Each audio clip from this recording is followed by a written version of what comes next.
71 সালে যখন মুক্তিযুদ্ধ হয়, খুব খেয়াল করে দেখবেন, সেই সময়ও পাকিস্তান সামরিক বাহিনী আমার 25শে মার্চ অভিযান চালাইছিল।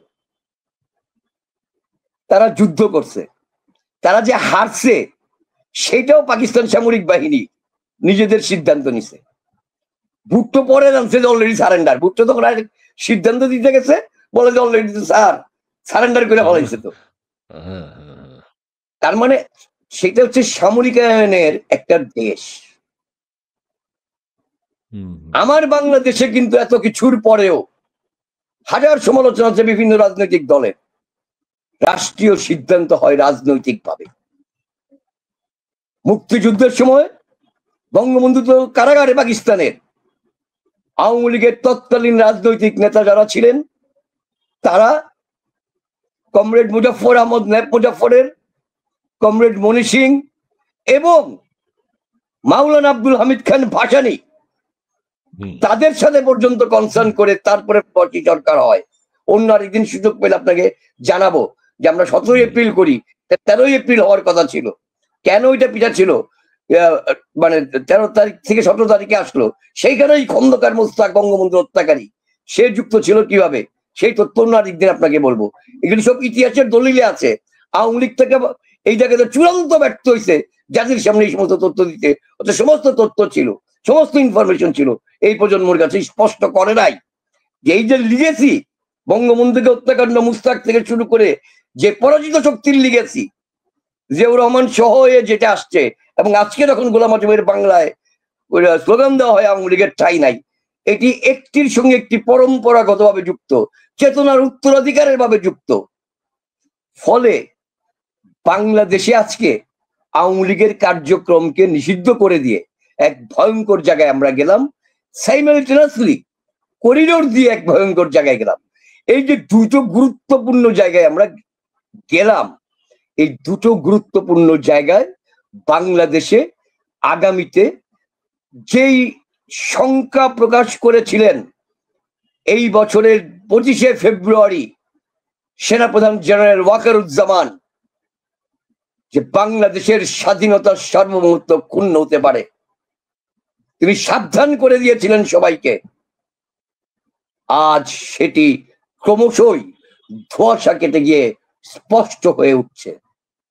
আজ বাংলাদেশে মুক্তিযুদ্ধকে টোটালি বন্ধ করার একটি মানে একেবারে কি বলবো এটাকে সুনির্দিষ্ট পরিকল্পনায় তারা এগুচ্ছে। অর্থাৎ এর সঙ্গে আইএসআই থেকে শুরু করে মুক্তিযুদ্ধের বিরুদ্ধে যে সমস্ত আন্তর্জাতিক শক্তি ছিল তারা সক্রিয় হয়েছে। আপনাকে একটুখানি খালি বলে রাখি, এর মধ্যে খুবই বুদ্ধিমত্তার সাথে যে দেশটি আমাদের 71-এ আমাদের বিরুদ্ধ শক্তি ছিল, কিন্তু সে খুব বুদ্ধিমত্তার সাথে নিজেকে জাস্ট উজ্জ্বল করে নিচ্ছে, যে সেটি হচ্ছে চীন। এই চীন কিন্তু এই করিডোর ইস্যুতে তাদের অবস্থান স্পষ্ট করে দিয়েছে ইতিমধ্যে। তিনি স্পষ্টভাবে বলে দিয়েছে চীনের রাষ্ট্রদূত, এই যে বিদের সঙ্গে বাংলাদেশের যে স্ট্র্যাটেজিক অর্গানাইজেশন আছে, সামরিক স্ট্র্যাটেজিক অর্গানাইজেশন, সেই অর্গানাইজেশনের মিটিং স্পষ্ট বলে দিয়েছে এই করিডোরের সঙ্গে আমরা নাই।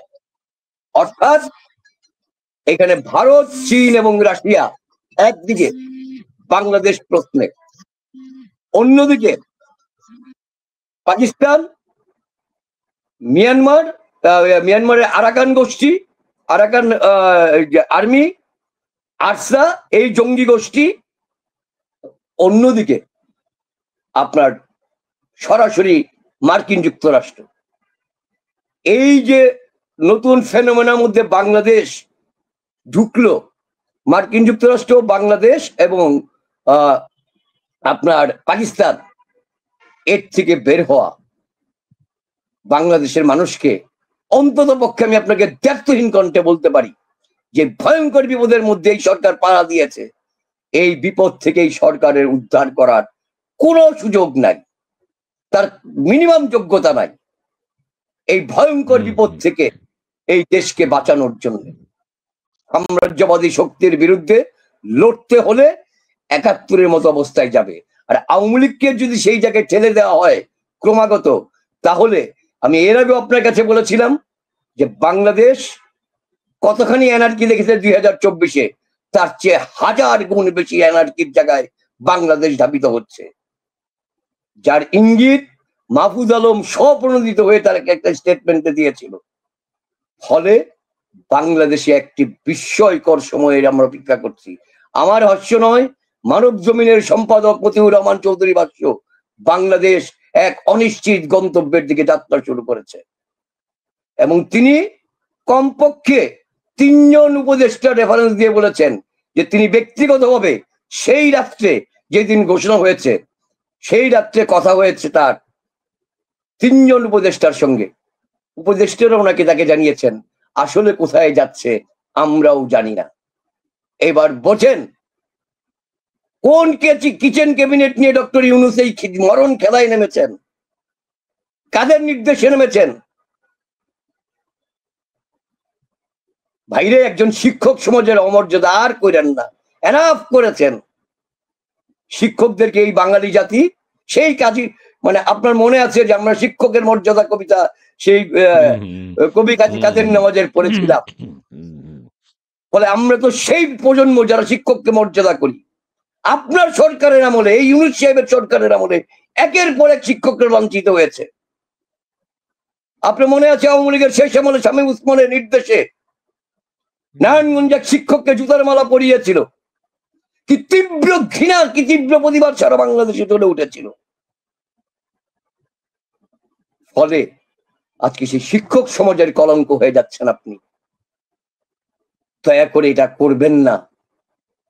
আমি খুব বিনয়ের সঙ্গে আপনাদেরকে হুঁশিয়ার করে দিতে চাই, দেশের বিরুদ্ধে যারা ছিল সেই গোলাম আজমদের উত্তরসূরিদেরকে আপনারা যেভাবে প্রশ্রয় দিয়ে যাচ্ছেন, আপনারা কিন্তু তাদের চেতনার অভিভাবক হিসাবে এই ইতিহাসের দায় এড়াতে পারবেন না, মুক্তিযুদ্ধের বিরোধিতার দায় এড়াতে পারবেন না।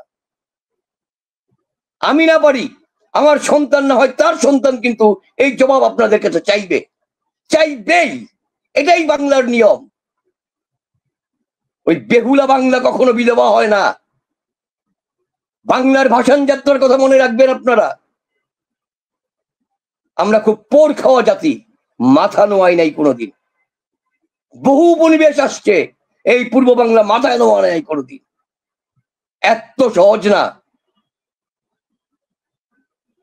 নেপোলিয়ন ওই দিকে আসতে সাহস পান নাই। ফলে আবারও বিনয়ের সাথে বলছি, যারা দর্শকরা দেখছেন, আপনাদের যার যার যে রাজনৈতিক মতাদর্শ থাকুক, খুব ভয়ঙ্কর রকম এক বাংলাদেশের দিকে আমরা যাত্রা করছি। এমন আমি নিশ্চিত করে বলতে পারি, যারা 24-এ আন্দোলনে আপনাদের ভাষায় শহীদ হয়েছেন, তারাও এই বাংলাদেশ দেখতে চায় নাই। তাদের রক্তের সঙ্গে আপনারা বেঈমানি করছেন। শহীদদের, আপনাদের ভাষায় যারা শহীদ, তাদের সাথে আপনারা বেঈমানি করছেন, অমর্যাদা করছেন। জবাব কিন্তু দিতে হবে। মৃত্যুর পর যেমনি হাসরের ময়দানে আপনাদেরকে জবাব দিতে হয়, আমাকেও দিতে হবে, প্রত্যেকটা মুসলিম নাগরিককে যেমনি জবাব দিতে হবে, ঠিক একই রকম ভাবে সবচেয়ে বেশি নিজের বিবেকের কাছে আপনারা ধ্বংস হয়ে যাবেন। আপনাদের বংশ পরম্পরায় আপনাদের উত্তরাধিকার যারা, তারা মুখ দেখাতে পারবে না লজ্জায়, সমাজে পৃথিবীর কোথাও চলতে পারবে না। সবাই আপনাদেরকে বলবে দে আর দ্য রাজাকার, দে আর দ্য বিট্রেয়ার। ফলে দয়া করে রাজাকারদের আর উত্তরাধিকার হবেন না। এনাফ। বিনয়ের সাথে 2 হাতে করজোড়ে বলছি, বহুত হয়েছে। দয়া করে এই দেশের মানুষের জীবন নিয়ে আর খেলবেন না। আমার অনুমতি ছাড়া আমাকে যুদ্ধে জড়াবেন না। আমার অনুমতি ছাড়া, আমি মানে ব্যক্তি আমি না, আমরা যে সাধারণ মানুষ, আমাদেরকে এই ভয়ঙ্কর জায়গায় দিয়ে যাবেন না। 71 সালেও আমরা মুক্তিযুদ্ধ শুরু থেকে চাই নাই। আমাদের উপর 25শে মার্চ গণহত্যা চালিয়ে চাপিয়ে দেওয়া হয়েছিল, আমরা রুখে দাঁড়াতে বাধ্য হয়েছিলাম। ফলে এই দেশের মানুষ রুখে দাঁড়াতে জানে। পাকিস্তানের মতো ওয়েল ট্রেন বাহিনীর বিরুদ্ধে সাধারণ যোদ্ধারা, কৃষকরা, অশিক্ষিতরা, খেটে খাওয়া মজুররা রুখে দাঁড়িয়েছিল। আজও কিন্তু দেখছেন আপনি, কান পেতে শুনুন রিক্সাওয়ালার ভাষ্য, কান পেতে শুনুন সবজিওয়ালার ভাষ্য, কান পেতে শুনুন গ্রামের কৃষকের ভাষ্য। বিদ্যুৎ দিতে পারছেন না, কৃষক সেচের পানি পায় না। কেন বাজেট ছোট করে আনছেন? গোটা পৃথিবীর না বলো আপনাদের পাশে? কোথায় গেল আপনার অর্থ? Million billion billion billion dollar বলে আসবে, পাচ্ছেন না কেন? আপনার নোবেল লরিয়েট বলে আপনার দিকে তাকিয়ে মানুষের চক্ষু লজ্জাতে বিদেশের মানুষ আপনাকে মুখের উপরে না বলে না, কিন্তু আপনি যখন বৈঠকটা করে চলে আসেন, তারপরে কেউ আর আপনার উপরে আস্থা পায় না বাংলাদেশের এই চেহারা দেখে। ফলে আজ শুধু বলবো, ইসমাইল ভাই, জানি না কতদিন আর এভাবে কথা বলতে পারবো। সময় খুবই খুবই খুবই বন্ধুর পথ হয়ে উঠেছে। একটি একটি করে কাটা বুঝিয়েছে। রাসূল সাল্লাল্লাহু আলাইহি ওয়াসাল্লামের পথে যেরকম বুড়ি একটা একটা করে কাটা বিছিয়ে রাখতো, এখন প্রতিটা দিন প্রতিটি ঘন্টায় এরকম কাটা বিছানো হচ্ছে স্বাধীনতার বিপক্ষে, মুক্তিযুদ্ধের বিপক্ষে। এই কাটাগুলো কবে নাগাদ তুলতে পারবো? আদৌ তুলতে পারবো কিনা, না মব ভায়োলেন্সের শিকার হব, আমি জানি না সেটা। শুধু সকল মানুষের কাছে, দর্শকদের কাছে, বাংলা ভাষাভাষীর কাছে একটাই আরজ, আমার এই জন্মভূমিটাকে হাতছাড়া হতে দিয়েন না আপনারা। ভালো থাকবেন। জি, জি, ধন্যবাদ আপনাকে। অনেক চমৎকার কথা বলেছেন, আবেগ আপ্লুত হয়ে অনেক কথা বলেছেন, বাংলাদেশের সাধারণ মানুষের মনের কথা বলেছেন। আপনার কাছে শেষ দুটো আমার শুধু একটা প্রশ্ন, এক ওয়ার্ডে উত্তর দিবেন। সেটি হচ্ছে একটা হচ্ছে কি বলেছেন আপনি? ওই যে হ্যাঁ, ওই যে প্রজ্ঞাপন যেটি জারি হলো, প্রধান উপদেষ্টা সেখানে স্বাক্ষর করেছেন। নিয়ম অনুযায়ী সেখানে স্বাক্ষর করার দায়িত্ব কার? এক। আর দ্বিতীয় হচ্ছে সেনাপ্রধান 25শে ফেব্রুয়ারি যে বক্তব্য দিয়েছেন, সবাইকে সতর্ক করেছেন, তিনি কি ভূমিকা পালন করছেন? সেই সতর্কতার জন্য তিনি এখন কি দায়িত্ব পালন করছেন? একটু যদি বলেন। এই শেষ। এইটার জবাব সাধারণ মানুষ জানে। আমি তো আপনাকে তথ্য দিলাম, জাস্ট খালি আমার কাজ আচ্ছা, হচ্ছে তথ্যটা দেওয়া। এই তথ্যের আচ্ছা। ইন্টারপ্রিটেশন দর্শকরা করে নিবে।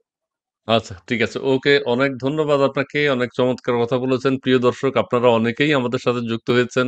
আমাদের আজকের অতিথি সিনিয়র সাংবাদিক নজরুল কবির অত্যন্ত ইমোশনালি অনেক কথা বলেছেন এবং দেশের পরিস্থিতি কি সেটি আপনারা নিশ্চয়ই তার বক্তব্যে শুনতে পেয়েছেন, জানতে পেরেছেন। আমরা সেইভাবে যদি প্রস্তুতি না নেই, আমাদের দেশের স্বাধীনতা, আমাদের মুক্তিযুদ্ধ, আমাদের সার্বভৌমত্ব আমরা অক্ষুণ্ণ রাখতে পারব না। দেশ যেদিকে চলে যাচ্ছে, বাংলাদেশ যে রোহিঙ্গা সংকট, বাংলাদেশে যে মানবাধিকার করিডোরের নামে যেটি করা হচ্ছে এবং বাংলাদেশকে নিয়ে যে ষড়যন্ত্র চলছে, সেগুলো অত্যন্ত দ্রুততার সাথে দৃশ্যমান হচ্ছে। নজরুল কবির যেটা বললেন যে সেগুলো একসময় ধোঁয়াশা ছিল, এখন সেটা কেটে গেছে।